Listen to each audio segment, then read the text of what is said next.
Čia Čezarės ateljė. Štai kiek pasistumėjau su savo orchidėja. Jau čia nemažai padariau, čia, dar užpildyti teks vietas. Ir čia dar bus jos pagrindiniai lapeliai, dar čia stiebo dalis ir čia dar keli neįsiskleidę žiedai. Taigi, stengiuosi siuvinėti greitai, nors aš ir taip greit siuvinėju, bet noriu pabaigti, kad užklijuoti ant savo skečinimo knygos. Taigi, ką daugiau galiu pasakyti, siuvinėti nelengva, nes daug spalvų.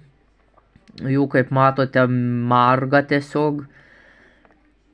Po kelias kitos spalvos kartuojasi, tai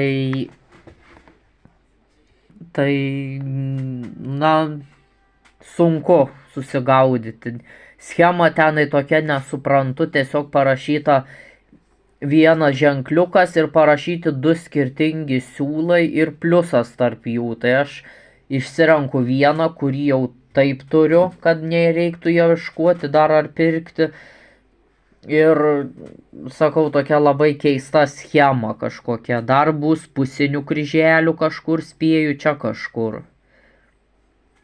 Ir po truputį judu į priekį, nes noriu pabaigti.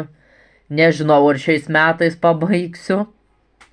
Gal, jeigu pasistengsiu. Taigi, ką, daugiau turbūt nieko ir nepapasakosiu. Gavau 2 lėles šiandien, bet kadangi jos su drabužėliais, tai nesiūsiu. Tad apie lėlių rūbus tiek, apie siuvinėjimą tiek ir atsisveikinsiu iki kito karto, kai parodysiu, kai būsiu daugiau išsiuvinėjęs. Labai norėčiau baigti iki šių metų galo. Taigi, ačiū, kad žiūrėjot šį trumpą video, paspauskite patinka ir pasekite mane. Viso